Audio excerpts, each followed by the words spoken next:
ఈరోజు మనం వ్యాఘ్ర ప్రాణాయామం గురించి తెలుసుకుందాం. ఈ ప్రాణాయామం చేయడానికి మనం ఒక ఆసనంలోకి వెళ్ళాలి ఫ్రెండ్స్. అది మర్జరాసనం, బితిలాసనం అంటారు. Cat and cow pose. ముందుగా మనం ఈ ఆసనంలోకి వెళ్ళి ఈ ప్రాణాయామం చేయాలి. ఇది ఒక డిఫరెంట్ ప్రాణాయామం. ఫస్ట్ మనం ఈ ప్రాణాయామం ఎవరు చేయకూడదో తెలుసుకుందాం. వర్టిగో సమస్య ఉన్న వాళ్ళు, సర్వికల్ స్పాండిలైటిస్ సమస్య ఉన్న వాళ్ళు, హై బీపీ సమస్య ఉన్న వాళ్ళు, అలాగే వెన్నుపూసకు సంబంధించి ఇంకేమైనా డిస్క్ ప్రాబ్లమ్స్ ఉంటాయి కదా, అలాంటి వాళ్ళు కూడా ఈ ప్రాణాయామం చేయకూడదు. ముందుగా మనం ఆసనంలోకి వెళ్దాం. తర్వాత మనం ప్రాణాయామం విధానం చూద్దాం. ముందుగా మనం క్యాట్ అండ్ కౌ పోజ్ లోకి వెళ్దాం. ఇలా తల పైకి ఎత్తినప్పుడు నడుం కిందకి వంచాలి.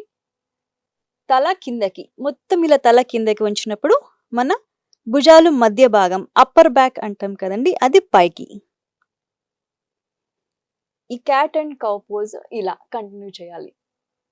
పైకి, ఇలా కిందకి. ఇది ఆసనం, క్యాట్ అండ్ కౌ పోజ్. ఇప్పుడు మనం ప్రాణాయామం చేద్దాం. ఈ ఆసనంలో ఉంటూ మనం ప్రాణాయామం చేయాలి. ఫస్ట్ ఇలాగా ఈ పోజ్లోకి వెళ్ళాలి. శ్వాస తీసుకుంటూ తలపైకి, నడుం కిందకి నేల వైపుకి. శ్వాస వదిలేస్తూ తల కిందకి, మన అప్పర్ బ్యాక్, భుజాల మధ్య ప్లేసు సీలింగ్ వైపుకి. ఇది ఈ ప్రాణాయామం యొక్క విధానం. ఇది ఒక 6 సార్లు చేయాలి ఫ్రెండ్స్. శ్వాస తీసుకుంటూ అప్, శ్వాస వదిలేస్తూ డౌన్.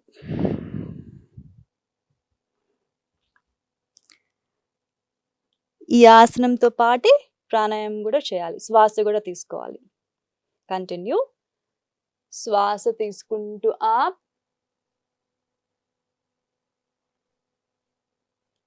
శ్వాస వదిలేస్తూ డౌన్.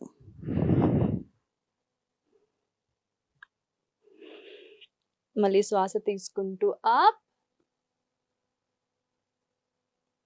శ్వాస వదిలేస్తూ డౌన్.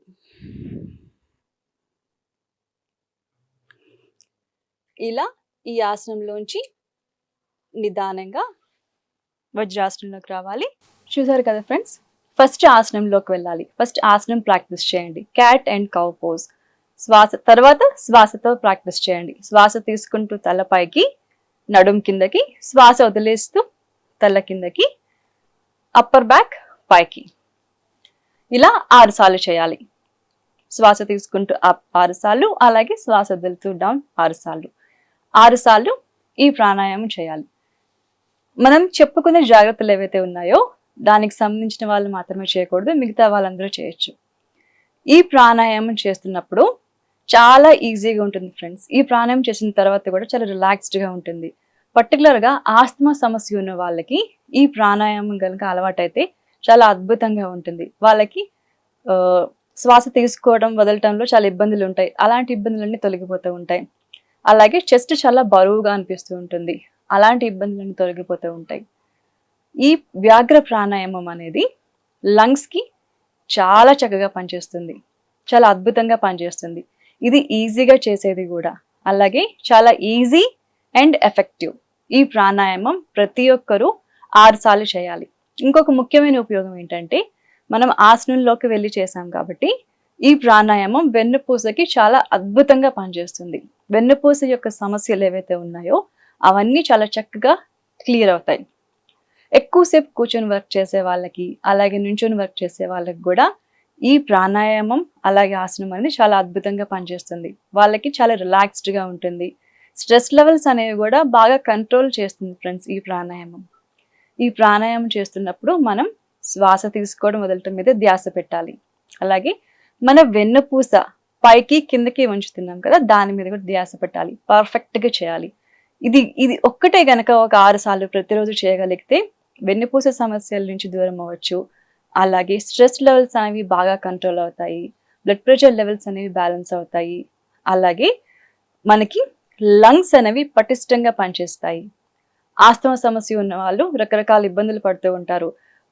ఏదన్నా క్లైమేట్ చేంజ్ అయినప్పుడు వాళ్ళకి సడన్గా ఇబ్బందులు వస్తూ ఉంటాయి బ్రీతింగ్లో. అలాంటి సమస్యలు కూడా రాకుండా ఉంటుంది. సో ఇన్ని రకాల ఉపయోగాలు ఉన్న ప్రాణాయామం ప్రతి ఒక్కరూ చేయొచ్చు. ఖచ్చితంగా పరగడుపున మాత్రమే చేయాలి ఫ్రెండ్స్. ఈ రూల్ కూడా గుర్తుపెట్టుకోవాలి. ఏదైనా తిన్న వెంటనే తాగిన వెంటనే అస్సలు చేయకూడదు. అలాగే ఏదైనా సర్జరీస్ అయిన వాళ్ళు ఈ ప్రాణాయామం చేయాలనుకుంటే ఆల్ ఆఫ్ సడన్ స్టార్ట్ చేయకండి. దానికి సంబంధించిన ప్రొఫెషనల్ సహాయం తీసుకొని మాత్రమే స్టార్ట్ చేయాలి. ఇన్ని రకాల మంచి ఉపయోగాలు ఉన్న ప్రాణాయామం అందరూ చేసి దానికి సంబంధించిన ఉపయోగాలు, బెనిఫిట్స్ అన్ని మీరు ఎక్స్పీరియన్స్ చేస్తారని కోరుకుంటున్నాను. మరొక మంచి ఎపిసోడ్తో మళ్ళీ కలుద్దాం. Thank you.